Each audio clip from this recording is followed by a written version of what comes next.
Good morning, everybody. Today is Tuesday, November 18th, and I really have one story that I really want to cover today. It is the federal government proposal that was announced that passed yesterday. Obviously has a lot of implications because now we're not going to be going into an early federal election.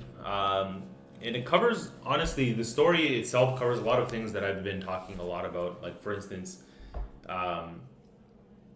this silent NDP liberal alliance that exists. Also, the Green Party mixes in there whenever it can. And so, what we really have is we just have a liberal spectrum in Parliament.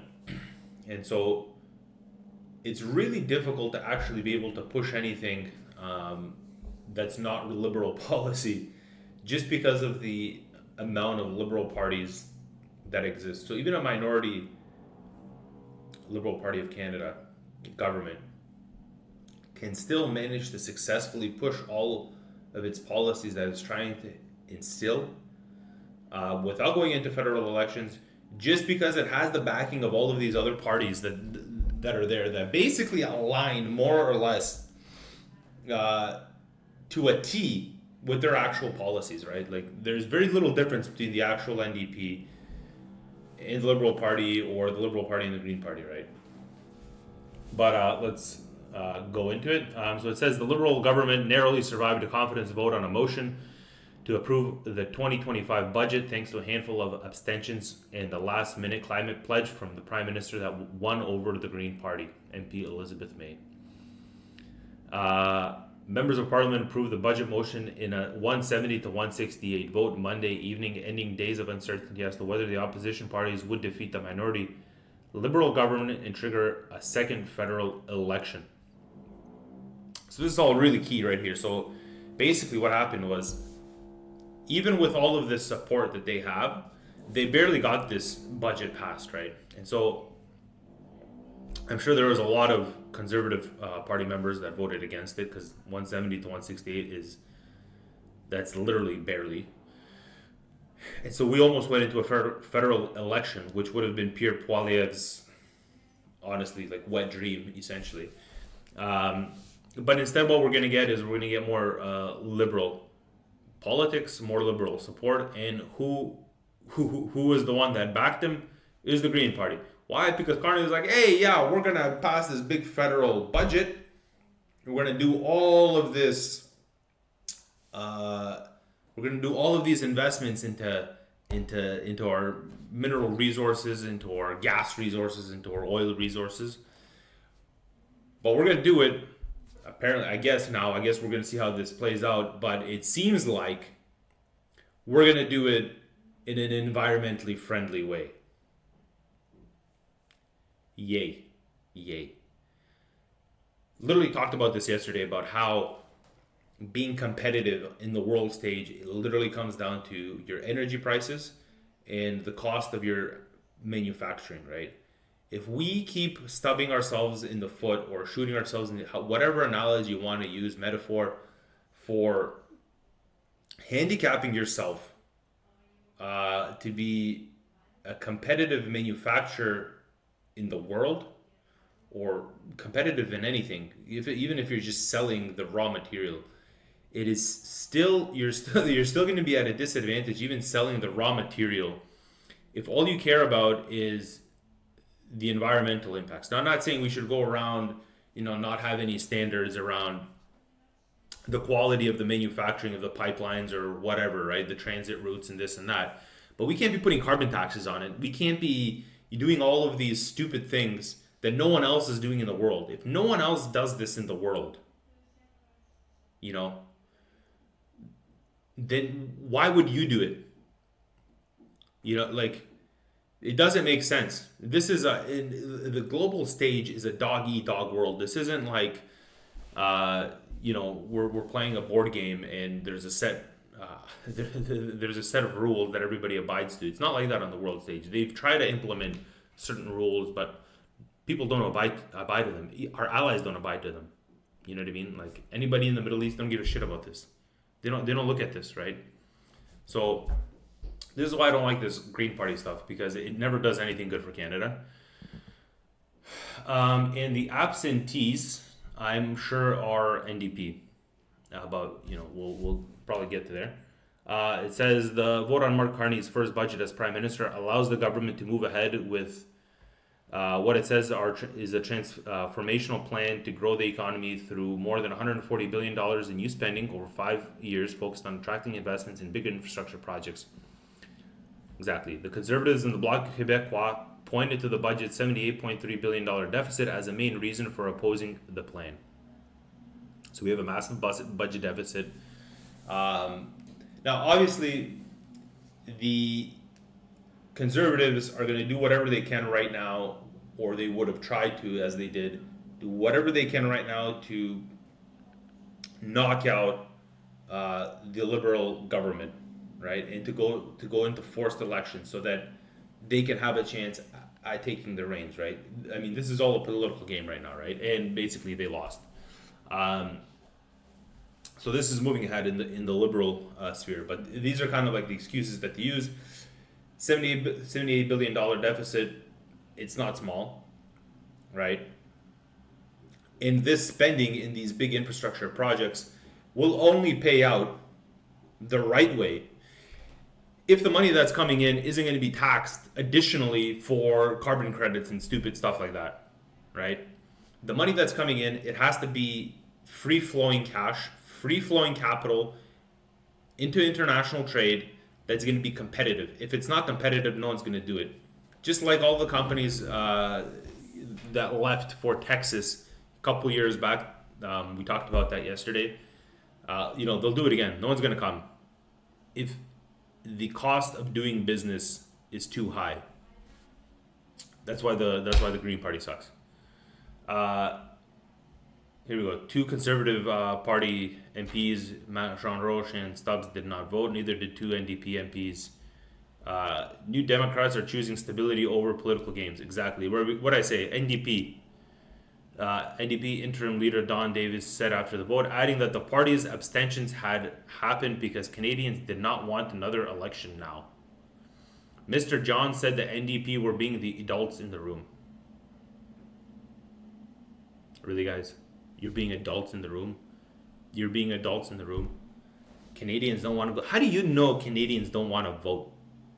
How do you know that?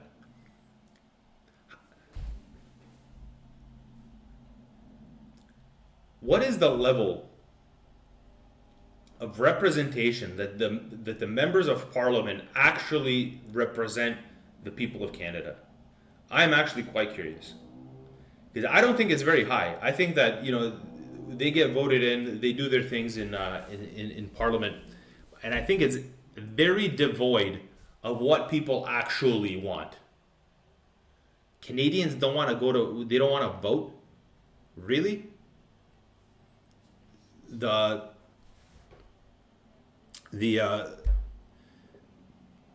vote that happened was barely passed, so they clearly wanted to go vote. The only reason why they didn't was because a number of people didn't actually vote in Parliament, and a couple of people actually flipped. Mark Carney had to make a pledge to the Green Party that everything's going to be ESG, and so they voted for this big spending bill. This is Canada's big beautiful bill, right? This is basically Canada's big beautiful bill. We're copying Donald Trump, essentially. The Liberals are copying Donald Trump. Hilarious, actually, when you think about it. And the NDP is always backing the Liberals. They did it with Justin Trudeau. Did they not? They did it with Justin Trudeau. They did it for Justin Trudeau for 10 years. They barely had a vote of no confidence against Justin. And it was Yasmin Singh 10 years later where he was like, this guy's actually losing a lot of support. I don't know if it's worth supporting him anymore. For over a decade, they piggybacked. For over a decade. Now they're just piggybacking again. And this is all that's happening. It's cyclical. It's cyclical piggybacking. But that's how they uphold the Liberal Party consistently. Yeah, I mean, at this point, the main thing to understand here is that we're not going to be going into another election, another federal election. So the point of this article here is not. So guys, just to touch on this article here, the point of this article is really to see down here they kind of outline some of the differences between Mark Carney's policies and Justin Trudeau's policies, and kind of how that's really been progressing in a different light.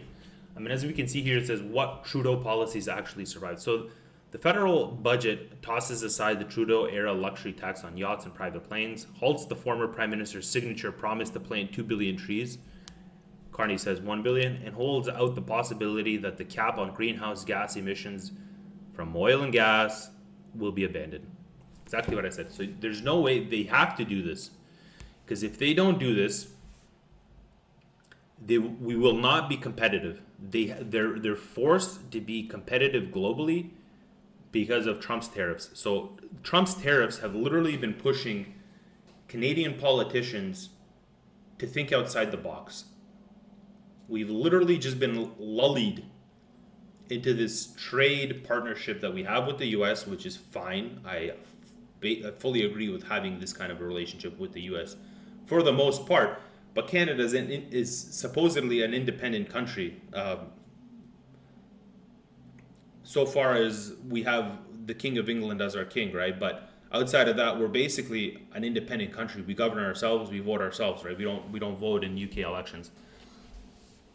So if we're independent and we have our own budgets, we have all of this stuff, why are we not acting? Why are we not procuring our economy to be that way, right? And the only way we can do that is if oil and gas are cheap, if we're getting top dollar for them, if energy is cheap for citizens, is what I meant, and we're able to really capitalize on what we have here as a nation, right? Which they seem to be at least starting, right? I'm sure that if a conservative government was in place, that this would have happened immediately. But, it says, while the Trudeau Liberals seemed lukewarm on liquefied natural gas, the Carney government has embraced it, and the budget restores a tax credit for the LNG development that had expired in 2024. The 2025 budget also cements a number of previously announced changes: the repeal of the consumer carbon tax, the reversal of changes to capital gains taxes, and the end of digital service taxes. Thank God. And they have to do this because the Canadian standard of living has drastically fallen off under Justin Trudeau. And there's a number of reasons why all this incessant taxation for no reason, it's basically no reason, is one of the reasons. They have to do it. We have to be competitive. We have to raise the standard of living. We're going to turn into a second world country at best. Like it's not a joke. I'm not get into anything down here because it starts talking about gender equality and there's like Aboriginal, Indigenous stuff and whatever. But yeah, and so this is a very major change, right? So the Liberals that are here now under Mark Carney, even though Mark Carney is really he was a Bank of England guy. He was, however you want to label them, deep state, whatever. He's a part of that group, but they have to make changes now in the country that don't go along with what the last Liberal government did. And the reason why they have to do that is just it's quite simply that the country's going to shit, and they have to reverse a bunch of policies that Trudeau did. But I want to jump into this other article, and I think it's key for us, to be honest. It is the F35 story and the Swedish fighter jet story. The reason why I want to get into this, touch on this a bit, is because there's a big big spew up in the Canadian Armed Forces right now about what fighter jets to procure. Right? Are we going to get 88 F35s, or are we going to start manufacturing these Gripen fighter jets? They're both like fifth generation fighter jets. They're both very good planes. But it's, which way do you go? Saab, the manufacturer of the Gripen plane, was in Ottawa. The King of Sweden came and was in Ottawa. And there was a discussion about teaming up with Bombardier and basically manufacturing these planes in Canada. And I'm not even surprised that there's a massive lobby in Canada for U.S. military tech. That makes perfect sense. I'm absolutely not shocked by this at all. But the story basically breaks down into there's a bunch of former generals that have started complaining about us procuring, let's say, weaker tech than the U.S. F-35 planes. The U.S. F-35 planes are awesome. They're amazing. They're really the best in the world in its class. They're the most expensive in the world in its class as well. That's the other thing.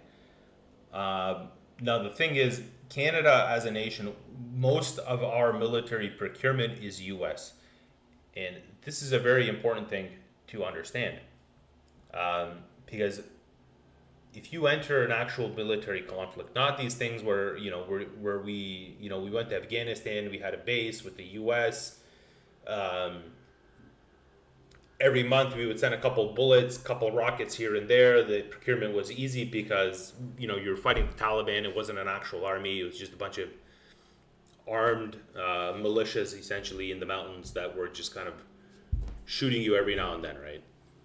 If you were in an actual military conflict, the likes of which, like we're seeing in Ukraine right now between Ukrainian military, any other proxies that are fighting on their side, the mercenaries and the Russian army, you cannot enter an armed conflict against a peer and be procuring military hardware from like 7 sides. It doesn't work that way. You're gonna run out of capabilities because the supply chain is going to be strained. Why? Because if you're buying an airplane, if you have airplanes from the U.S., if you have airplanes from let's say Sweden, from wherever else, or tanks, you have to service them. You have to have engineers. You have to have service professionals that know how to fix these things. They need to be trained on fixing them. You need to have a back end supply of spare parts. And then you're dependent on whether or not these guys are actually producing the parts at a scale that you need currently, right? And this is actually a serious problem that exists with the Ukrainian armed forces right now against the Russian armed forces, because the Russian military is a 100% Russian procurement, right? They just buy Russian stuff. They don't have anything else. They don't care, right? And so they get all of this equipment comes in by train into the front lines, and it's all Russian procured. Their factories are working 24 hours a day, 7 days a week. They're just pumping out stuff where the Ukrainians are begging around the world for shells. They have no artillery anymore, and none of that. They were getting U.S. tanks, they got British tanks, they had German tanks, they had Russian tanks at the beginning. And so when they ran out of Russian tanks of their own, they had to start asking the former Soviet countries to help support them with other Russian tanks. And as soon as all of the Russian tanks from the former Soviet bloc ran out, then it started going procurement of Western military hardware, right? The point being, if Canada were to ever actually enter a serious armed conflict, we cannot have strained supply chains. Our military has to be fully trained on the hardware that we have. And the only way you can actually do that is by procuring from the same spot, right? And that might seem, like a bad idea, diversification, you want to do this and that, but it's not a bad idea because the US, like Russia, is one of the main arms suppliers in the world. And they will always be one of the main arms suppliers in the world because US might isn't just a political thing, it's not just a financial thing or a cultural thing. The main thing that supports all of these things that have really changed the way the world looks over the last 100 years is US military might. It's the military. And so think what you want of it. I actually fully understand and to a degree really support this plea against these Gripen fighter jets, because if we started manufacturing these jets, and it's not a bad thing because if we were manufacturing them, then we would be able to service them, we would be able to build the spare parts and all of that. That is all true. But then we would have to, in perpetuity, our entire air force would have to be Swedish fighter jets. You know what I mean? Because it wouldn't make sense, financial sense, for us to be procuring a little bit for some kind of F35s, a little bit for these Swedish jets. It's a strain. You always have to have these spare parts. If you're manufacturing them, then you're going to switch it all over, right? But that wasn't stated anywhere in the manufacturing plan, in the national strategy for these fighter jets. What I think that Canada should do is I think that Canada should start actually building up its own independent military as much as it can. And a lot of countries are doing this. Like, for instance, Turkey. Turkey's doing this. Turkey makes their own tanks, they make their own guns, make their own artillery shells, they make their own artillery equipment, they have their own drones. They're almost independent. The only places where they're not independent is their air force and their air defense systems, right? And I'm just using Turkey as an example. But they're highly independent, highly sovereign military. Canada's not. We just keep procuring stuff from all over the place. We really need to change this because it's not sustainable. The other thing is, the bigger question in all of this is, what do we need fighter jets for? F-35 fighter jets, they're stealth. So you use this if you're attacking somebody. Why are we attacking anybody? What kind of air defense systems does Canada have to protect our cities in case of an actual armed conflict with an actual foe? How are we going to protect ourselves? No one does dogfights anymore. Dogfights are a thing of the past, right? This isn't World War II where planes were flying at like 100 kilometers an hour and then they were able to spot each other in the air and whatever. These things are flying at like Mach 5 now, faster. Like this is insanely fast, right? You need a strong anti-aircraft defense systems integrated around your airspace that defend your cities, to defend your natural resources, right? We need air defense systems around Alberta to defend our oil fields, our nuclear reactors, things like that. This is where these air defense systems come in, right? The military bases. We don't have any of that. The other thing is, where's our drone manufacturing? We've seen in Ukraine the serious buildup of the use of drones, various types of drones, not only reconnaissance but FPV drones, like first-person viewer. It's basically like a video game. You're flying this thing around, and it's a kamikaze drone. It just hits APCs and things like that. There are so many things that Canada could be doing to boost its military adequately, and we're not doing it. That's all I have for you guys today. My name is Miloš Krajčnik. Stay informed, stay curious, and God bless Canada.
Canada.